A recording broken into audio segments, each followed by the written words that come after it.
Selamat berjumpa kembali di channel kita, CSC Review. Nah, kita masih berada di bulan April ya. Kalau kita bicara April, pada tanggal ini ada satu tanggal spesial, yaitu tanggal 21. Kita mengenalnya, menyebutnya 21 April itu Hari Kartini. Yang menjadi pertanyaan adalah, mengapa 21 April ini disebut Hari Kartini, dan apa relevansinya hari ini bagi generasi milenial? Nah, kita akan membahas isu ini dengan tamu kita yang sudah hadir bersama kita, yaitu Dr. Neng Hana. Nah, Dr. Neng Hana ini adalah Ketua Jurusan Akidah dan Filsafat Fakultas Usuluddin UIN Sunan Gunung Jati Bandung, dan Neng Hana menyelesaikan program doktornya di UIN Sunan Gunung Jati Bandung. Dan juga Neng Hana ini adalah pembina dari Women Center Studies UIN Sunan Gunung Jati Bandung ya. Jadi kalau kita bicara tentang topik ini, Anda semua, kita semua tentu akan mendapatkan wawasan dan pengetahuan yang kredibel mengenai topik ini. Mari kita sapa tamu kita, Dr. Neng Hana. Apa kabar? Baik, alhamdulillah. Oke. Hatur nuhun sudah hadir di channel kita CSC Review ya. Sami-sami. Oke. Nah, Dr. Neng Hana, saya ingin mulai dengan pertanyaan. Kita berada di April dan 21 April adalah hari spesial bagi bangsa kita. Pertanyaannya adalah, mengapa 21 April itu kita menganggapnya dan menyebutnya, memperingatinya sebagai Hari Kartini, tidak sebagai tokoh lain? Iya, karena memang tanggal 21 April itu adalah hari lahir Kartini. Ya. Ya, 21 April 1879. Jadi memang disebut Hari Kartini, dan ini ya ternyata saat tadi saya baca bahwa dari era Soekarno ya, tahun 64 ya. Soekarno yang menentukan pertama kali bahwa 21 April ini adalah Hari Kartini. Ya. Mengapa tidak disebut, apakah ini Hari Kartini yang memperingati sebagai Hari Perempuan Indonesia? Kalau kita kan mengenal ada perempuan internasional, apakah ini memperingati hari spesial bagi perempuan Indonesia, Hari Perempuan Indonesia lah, begitu? Ya, ya sebetulnya spesial ya, spesial karena eh, dengan jasa Kartini, pendidikan Indonesia mulai pendidikan perempuan Indonesia ini sampai hari ini gitu berkat spirit, semangat dan apa yang sudah dilakukan Kartini. Jadi kita Oke. meneruskan spiritnya. Bisa lebih jelaskan kepada kita semua apa sebenarnya kontribusi Kartini bagi gerakan perempuan atau peningkatan kualitas perempuan di Indonesia? Ya, kontribusi Kartini kalau kita lihat gitu ya, bisa kita baca dari tulisan-tulisannya. Karena memang tulisan itu kita ketahui bersama itu lebih abadi daripada daripada sesuatu hal yang material misalkan ya. Karena di dalam tulisan itu ada pengetahuan ya, ada logos di situ. Dan Kartini sudah melakukan itu gitu ya eh, di abad ke-18 ya, di abad ke-18 misalkan dia saat itu penduduk Indonesia yang bisa baca tulis itu masih sangat sedikit, hanya bangsawan dan orang-orang yang dekat dengan kekuasaan Belanda gitu. Di antaranya adalah dan Kartini saat itu juga mengajari anak-anak perempuan yang jelata itu di luar keraton gitu. Jadi ini juga sebagai sebuah ini tindakan yang ini adalah sebagai sebuah pendidikan untuk resistensi ya, pendidikan untuk perlawanan. Jadi Kartini sudah melakukan itu gitu setelah dipingit ya. Dipingit itu umur 12 tahun setelah lulus ELS. Nah, baru mulai mengajar itu di usia 16-an ya. Gitu, 16 tahunan. Oke, 16 tahun. Nah, apakah hanya kontribusi Kartini hanya sebatas ide, tidak ada praktiknya? Ya tadi yang saya ceritakan itu sudah berupa praktek ya. Dia sudah melakukan pengajaran kepada perempuan-perempuan jelata, pribumi yang biasa gitu. Akan tetapi memang belum terlembagakan ya, belum terformalkan gitu. Ya, Karena itu jadi sudah dilakukan gitu, itu tindakannya. oke, ya, ya. Eh, Tentu saja Indonesia punya banyak tokoh-tokoh besar ya, khususnya para tokoh-tokoh pahlawan nasional dari tanda petik perempuan ya. Tapi mengapa Kartini ini menjadi spesial diperingati tanggal 2 hari lahirnya? Kita kan punya yang lain-lainnya tokoh besarnya kan? Oke, Iya, apakah ada semacam apa ya tanda petik terlalu berlebihan untuk Kartini ini? ya, sekali lagi yang namanya penetapan hari besar negara, otomatis kan ini terkait dengan kekuasaan ya, terkait Ya. dengan political will gitu. Political will dan pada saat itu ya Kartini dengan posisinya sebagai bangsawan ya, sebagai anak dari Bupati Jepara, istri dari Bupati Rembang ya, tentu saja memiliki posisi yang kuat ya dalam kekuasaan sehingga eh, pertimbangan politisnya ya gitu. Sedangkan pertimbangan yang lain ya kalau Kartini kan yang namanya pahlawan itu kan hero ya. Tadi hero itu biasanya melakukan tindakan-tindakan heroik, Hmm. tindakan-tindakan terheroik dan kalau kita lihat dari sekian banyak eh, Hmm. pahlawan perempuan Indonesia yang memiliki sejarah hidup yang Hmm. heroik dan tragis ya Kartini kan gitu. Karena Hmm. meninggal dalam usia muda di mana tujuannya, mimpi dan harapannya ini belum sempat terwujudkan ya. Hmm. Karena apa namanya? Iya, iya. Allah lebih lebih cinta dengan dia. Oke, iya. Nah, kalau kita mau banding-bandingkan nih, tentu saja ini mungkin tidak tepat ya. Dengan tokoh ada Rasuna Said, kita kan ada Dewi Sartika di daerah Sunda, juga di masa lalu ada Sultanah Perempuan di Aceh. Nah, kalau dibandingkan dengan mereka, Kartini ini eh, apakah tidak lebih besar ya kontribusinya bagi gerakan atau pembaikan kondisi perempuan Indonesia? Ya, ya tadi ya memang setiap orang itu memiliki sejarah hidup yang berbeda, pengalaman hidup yang berbeda, kondisi yang berbeda, sehingga memang ya not apple to apple ya untuk membandingkan sebetulnya. Artinya semua pahlawan itu kenapa jadi pahlawan nasional itu udah istimewa semua. Ya, Semuanya itu penting gitu, semuanya penting dengan kekhasan masing-masing ya, ya, gitu. Hanya kenapa sih harus Kartini gitu? ya. Hanya kenapa harus tanggal lahirnya gitu? Mm, Ya ya lagi-lagi tadi kekuatannya saya pikir kekuatannya di tulisan ya gitu. ya, Kekuatannya ini ya kalau kalau kita mau abadi dan kita pun mengenal misalkan tokoh-tokoh ulama, tokoh apa bahkan sesuatu itu dikatakan ilmiah memang apabila tertuliskan kan gitu. oke, Gitu. ya. Ya, memang ada berpendapat bahwa salah satunya karena memang Kartini menulis, sementara yang lain seperti Dewi Sartika tidak menulis. Betul. Padahal, tapi kan saya ingin menyanggah bahwa apakah itu betul bahwa bahwa pekerja apa praktek apa karya nyata itu tidak lebih penting daripada tulisan. Sementara kan misalnya Dewi Sartika dari sampai sekarang sekolahnya masih ada. Itu ya tadi tidak bisa yang mana yang lebih utama gitu ya. Iya, Dewi Sartika lebih utama karena kondisi beliau tuh usianya sampai 62 tahun. iya, Artinya punya kesempatan banyak untuk melakukan amal-amal iya, baik dan membuat sekolahnya. Kedua, keluarganya tuh mendukung banget gitu. iya, Kalau iya. kita lihat itu bahkan suaminya support sekali Hmm, sehingga itu kan berbeda Kartini yang dipaksa poligami kan gitu ya. iya, iya, Jadi semua istimewa dengan kekhasan masing-masing. iya, iya, oke. Nah, saya ingin mengutip pandangannya Harshawe Bahtiar, dia sudah almarhum sekarang, dia dulu pernah dia ini sejarawan UI dan juga pernah menjadi pejabat di Kementerian Pendidikan atau Kementerian Agama, saya lupa ya.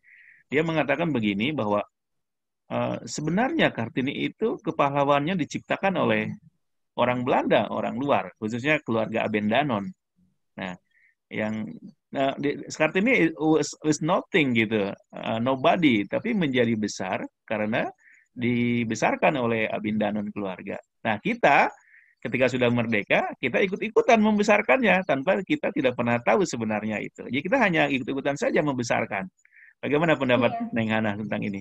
ya sah-sah saja apabila memang seorang pakar berkata demikian dan misalkan dia memiliki fakta-fakta atau bukti-bukti yang mendukung pendapatnya. Akan tetapi ya kita juga punya fakta-fakta yang juga cukup kuat gitu ya, Ya, cukup kuat bahwa kita tuh tidak hanya ikut-ikutan saja mengagung-agungkan Kartini ya, tanpa memahami sebetulnya siapa sih sosok ya, ya, Kartini ya, gitu ya. ya. Jadi ya apa sih fakta yang bisa kita Hmm, ambil kan gitu ya? Banyak sekali gitu, banyak sekali ya. Tadi juga sebelum kita ketahui usia pernikahan saat itu hmm, hmm, rata-rata 14 misalkan ya, ya, nenek saya, buyut saya tuh perempuan tuh 14, 16, itu 16 udah disebut perawan tua. Kartini tuh bertahan loh sampai 24 tahun gitu ya. ya, ya, Sampai 24 tahun dan ini juga ada kondisi ayahnya yang sakit. Kartini pada saat dia mau menerima sebagai istri dari bupati di Rembang itu juga punya kayak kalau kita bilang perjanjian pranikah lah gitu ya. hmm, Kalau kita bilang hari ini keren loh di zaman itu udah punya bergen kan gitu ya. hmm, hmm, Dan dia ya, bukan selir, dia itu istri pertama disebutnya. Dia oke, permaisuri gitu. hmm, Dan dia punya paling tidak 3 perjanjian pernikahan. Yang hmm, pertama di Aula Timur Pendopo ya, Pendopo Bupati Rembang itu akan dijadikan sekolah. Jadi dia ingin memformalkan tindakan-tindakan mengajari perempuan bumi putra pribumi yang jelata itu ya, diformalkan. Yang ya, kedua, perjanjian yang kedua, dia tidak ingin suaminya ini punya gundik. Jadi oke, gundik ini perempuan-perempuan yang penari ya, yang hmm, penghibur, yang ini suka diundang oleh suaminya membuat pesta di rumahnya. Yang ketiga, dia punya perjanjian dengan suaminya untuk tadi membuat cerita anak dan membuat mainan-mainan tradisional anak gitu karena ya, menurut dia bahwa permainan tradisional anak Indonesia itu keren banget gitu. Nah, ternyata ya, kan perjanjian itu diingkari ya, diingkari gitu. Sehingga Kartini usia 4 bulan hamil itu suaminya manggil gundik, menari di rumah, dan itu jadi ronggeng ya, pesta, ronggeng gitu ya. ya, Dan Kartini itu pada akhirnya tidak mau lagi tidur dengan suaminya karena melanggar janji. Dia punya kamar, ruangan sebelah kamarnya itu adalah pintu dan perpustakaan. Setiap malam dia nulis di situ sehingga kurang hmm, tidur kan. ya, Jadi ya, istilahnya dia adalah orang yang konsisten menurut saya gitu ya dengan ya, ya, dengan pemikirannya, dengan hmm, tujuan-tujuan. Jadi ya, bahkan gini, dia menegosiasikan sesuatu yang hmm, berharga buat dirinya yaitu tubuhnya untuk ya, perjuangannya gitu. ya, ya, oke. Nah, apakah permintaan syarat dari Kartini tadi dipenuhi oleh suaminya itu? Ya karena sudah meninggal tentu enggak ya. Itu yang sekolah tadi, yang sekolah putri itu tadi terwujud Yang nggak? sekolah putri tidak terwujud karena Terwujud tidak ada yang juga, meneruskan ya, tidak ada tidak yang ada. meneruskan. Bahkan nanti di 1904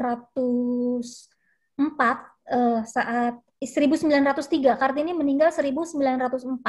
Ya, Setahun sebelum Kartini meninggal malah justru Dewi Sartika yang yang, ya, membuat sekolah istri ya, ya, ya, sekolah ya. istri. Nah, nah, oke.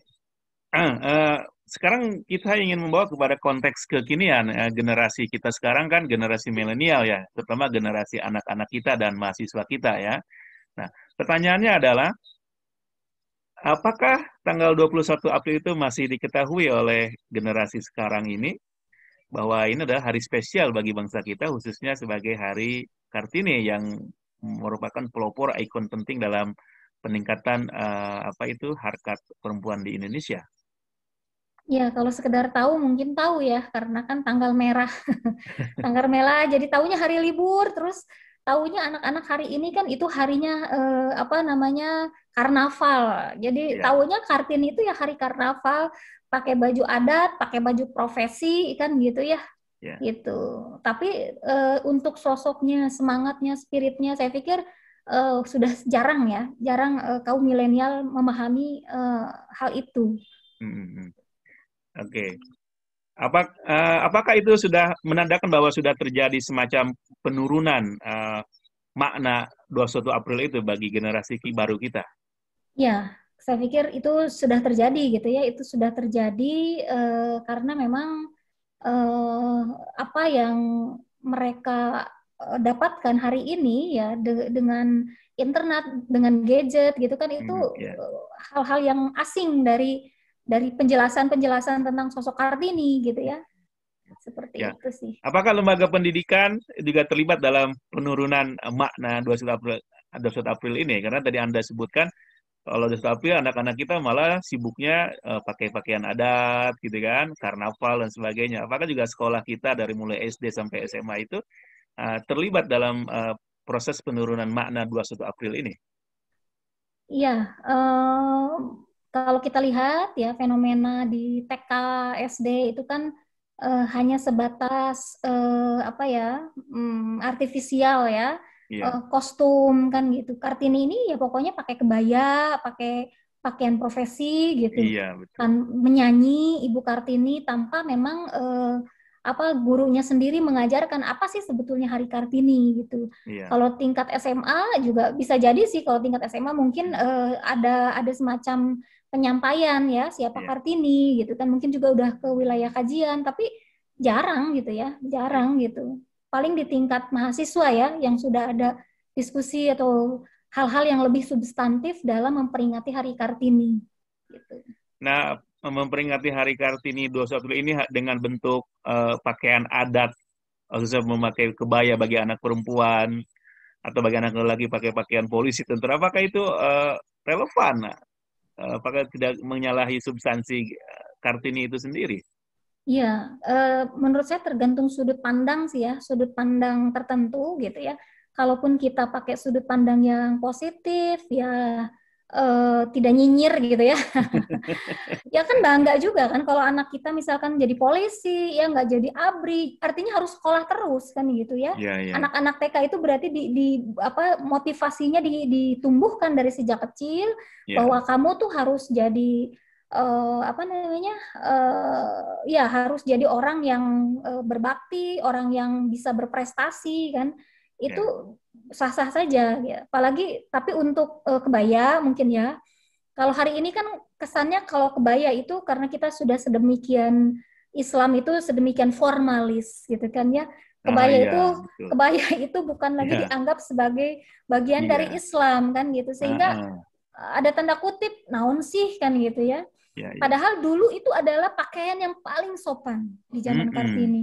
Pakaian muslim gitu loh. mm-mm, Karena mm. dulu Indonesia itu perempuannya tuh pakai kemben. Jadi Iya, cuma nutupin dada, bahu kemana-mana kan gitu. Jadi dengan kebaya itu pakaian yang paling sopan banget. Jadi kita tidak bisa membandingkan konteks kebaya dulu dan hari ini. Kan kadang yang Islamisis ini yang iya, rada iya, apa ya, apa sih itu kan menampakkan bentuk tubuh, ini kembali lagi ke apa, Islam jadi tidak bernilai kan gitu. Bukan itu semangatnya gitu ya. Dan hari ini pun saya pikir masih cukup sopan lah kebaya gitu ya, iya, dan bisa bisa dipakai dengan apa, dengan bisa dipadu-padankan dengan kerudung dengan segala macam gitu. Jadi juga tidak lantas juga mereduksi nilai Islam misalkan, tidak gitu juga sih mm, gitu. iya, Bagi ngelihat dari sisi positif ya. iya, Tapi iya, kalau memang hanya ingin menggugat, ya nggak masalah, itu kan hak iya, pribadi iya, orang ya, punya argumen masing-masing gitu. iya. Oke. Jadi sudah terjadi ada reduksi makna dosa aturan itu sendiri ya di kalangan kita ya. Ya. Nah, kalau untuk kalangan mahasiswa, Anda kan mengajar Anda kan dosen di kampus ya. Apa yang Anda lakukan untuk apa yang Anda melihat mahasiswa kita dalam sikap mereka tentang 21 April ini? Ya, saya melihat ya sepanjang saya jadi pembina Women Study Center gitu ya, ini banyak sih, banyak bentuk kegiatan yang dilakukan di Hari Kartini ya. Hanya memang lebih kebanyakan kepada kajian ya, Oke. diskusi, Gitu. diskusi tergantung temanya ya, tergantung Hmm. temanya.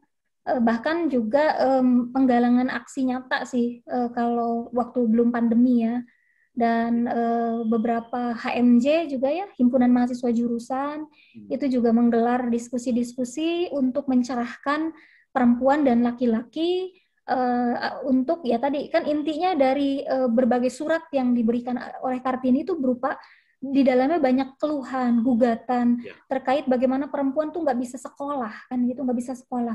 Bagaimana perempuan juga tidak bebas, harus poligami kan gitu. Itu kan dia tuangkan. Jadi kemandirian dan kebebasan itu yang yang benang merah saya pikir dari berbagai surat yang dilakukan Kartini, dan ini adalah hak untuk belajar. Ini kan hak asasi manusia ya, hak untuk menentukan pasangan. Ini bagian dari HAM gitu. Jadi kalaupun hari ini para mahasiswa melakukan diskusi kajian dikaitkan dengan isu-isu tertentu ya yang sangat krusial di Indonesia, itu cukup cukup relevan saya pikir untuk memperingati Hari Kartini. Oke. Nah, nih ada satu lagi yang orang mungkin sedikit bingung, termasuk saya. Ada 21 April, ada 22 Desember. 2 Desember kita mengenalnya Hari Ibu. Bagaimana Betul. ini? Ada Ya, kalau 22 Desember itu sebetulnya diperingati. Cuma itu kok namanya jadi Hari Ibu gitu loh. Padahal oh apa gitu. yang terjadi di 22 Desember? 22 Desember 1928 adalah Kongres Perempuan Indonesia pertama di Iya, Indonesia, iya. di mana ya itu dihadiri oleh organisasi perempuan Indonesia, dari apa namanya, aduh saya lupa lagi banyak perempuan Mahardika ya, dari Aisyah juga ikut ya, terus juga banyak organisasi perempuan itu membicarakan apa sih ya, membicarakan tentang pendidikan anak, bahwa perkawinan anak perempuan, termasuk tentang poligami itu udah dibicarakan gitu. Iya, iya. Itu kongres yang keren gitu ya, dan itu tuh momentum. Nah, hanya memang saat kalau penentuan Hari Ibu itu di eranya Soeharto ya, di Orde Baru, di mana kita tahu misalkan sebetulnya kalau di era Soekarno perempuan itu relatif memiliki ruang-ruang yang lebih luas dengan partai ya, dengan partai-partai yang ada gitu pada Iya. saat itu. Namun pada saat Orde Baru, nah ini yang disebut dengan faham ibuisme. Perempuan ini pada akhirnya didomestifikasi hanya sekedar ibu rumah tangga, hanya sekedar dharma wanita, sehingga tadi Hari Gerakan Perempuan Indonesia gitu kan yang diusulkan, itu diusulkannya Hari Gerakan Perempuan Indonesia, tapi malah jadi Hari Ibu kan gitu. Gitu. Jadi Oh, ini ada semacam reduksi ya gitu. iya. Oke, ini sebenarnya Indonesia ini kita ini punya dua hari spesial bagi perempuan ya, yang Ya, untuk meningkatkan kapasitas dan kualitas hidup perempuan ya.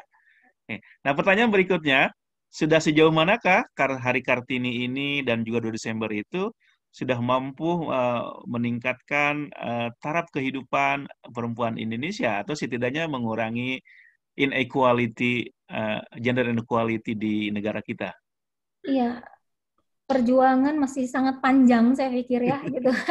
Yang Masih sangat panjang karena tadi meskipun kita bisa melihat alhamdulillah sudah ada Undang-Undang PKDRT ya, Undang-Undang Nomor 23 tahun 2004, misalkan sudah ada Undang-Undang Perlindungan Anak, sudah ada Undang-Undang Trafficking misalkan ya, ya. ya.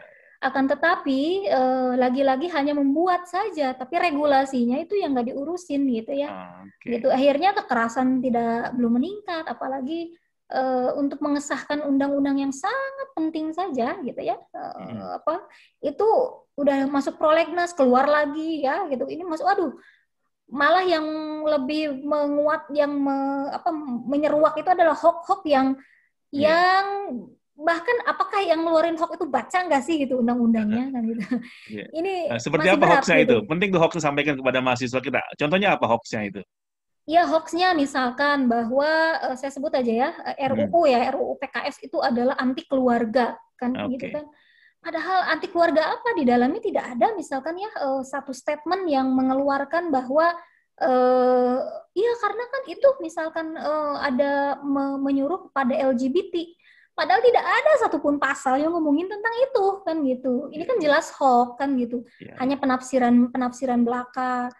Terus ya karena memang ini Lex ya, ya kalau bisa apa namanya, ya jangan bahas itu dong, masukin juga yang tentang zina kan gitu. Kan ini lex spesialis, yang namanya lex spesialisnya khusus kan gitu.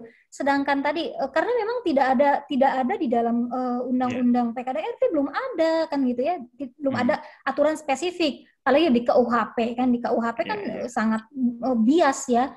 Pokoknya mah hanya penetrasi saja gitu, dan pokoknya mah, dan itu hanya masuk dalam kategori bukan kriminal tapi tindakan pidana. Bukan pidana, perdata gitu. Jadi ya sampai sekarang itu belum disahkan ya? Iya, belum disahkan. Belum ya. Karena banyak orang yang tidak paham bahkan tidak baca komentar ya, apalagi partai politik tertentu ya. Iya. Bahkan kami misalkan yang bicara sampai pada astagfirullah gitu kan, orang-orang yang mendukung gitu ya, yang mendukung ini dipertanyakan keimanannya, dipertanyakan betul. Keislamannya gitu kan. Ini aneh gitu kan. Gitu. Oke.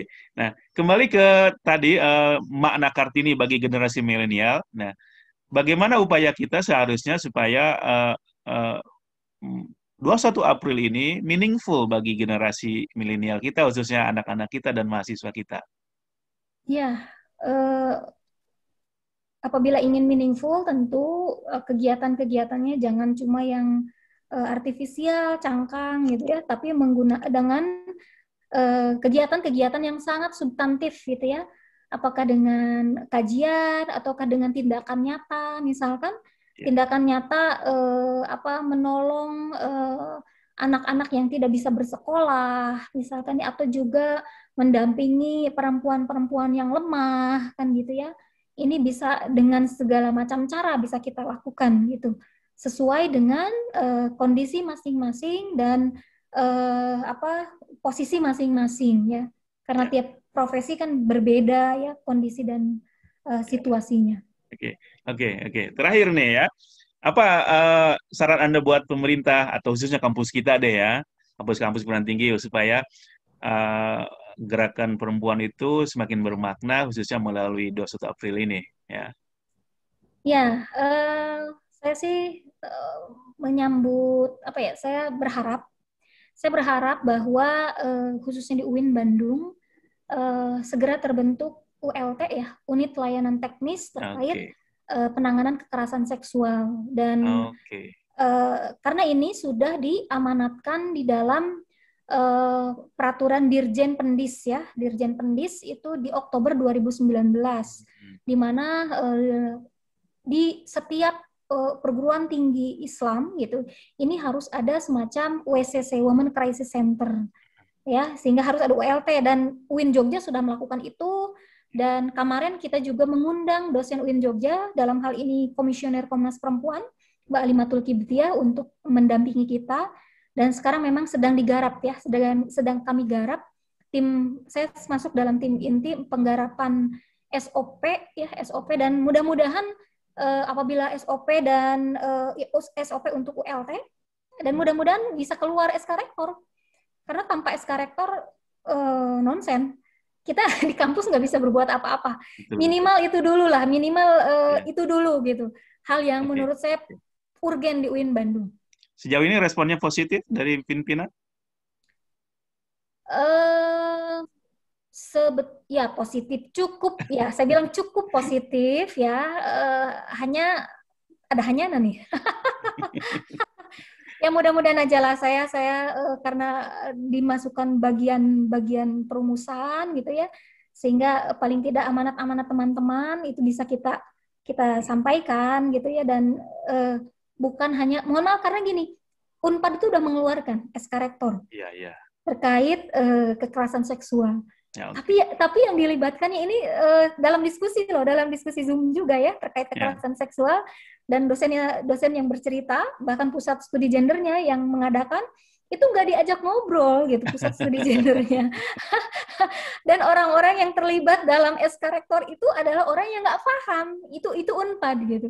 Ya, kita berharap karena UIN belum keluar nih, lagi digodok sama kita, jangan sampai cuma tuh udah ada terus mau apa kan gitu, kan nggak gitu juga.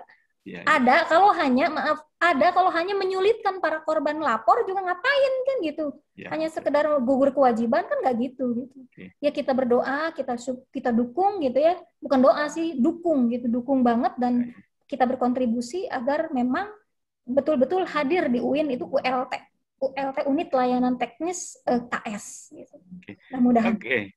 Saya kira ini obrolan yang menarik dan juga bergizi ya. Kalau sekarang seorang banyak dagingnya gitu. Oke. Terima kasih sudah hadir di channel kita di kesempatan kali ini. Saya Sama-sama. harap saya yakin ini bermanfaat buat audiens kita khususnya mahasiswa kita yang menonton video ini ya. Saya ucapkan terima kasih sudah menyediakan waktu untuk hadir di channel kita ini. Oke. Semoga bermanfaat buat kita semua. Amin Oke. ya robbal Oke. alamin. Assalamualaikum warahmatullahi wabarakatuh. Ya, Sampurasun. Rampes, mangga. Assalamualaikum.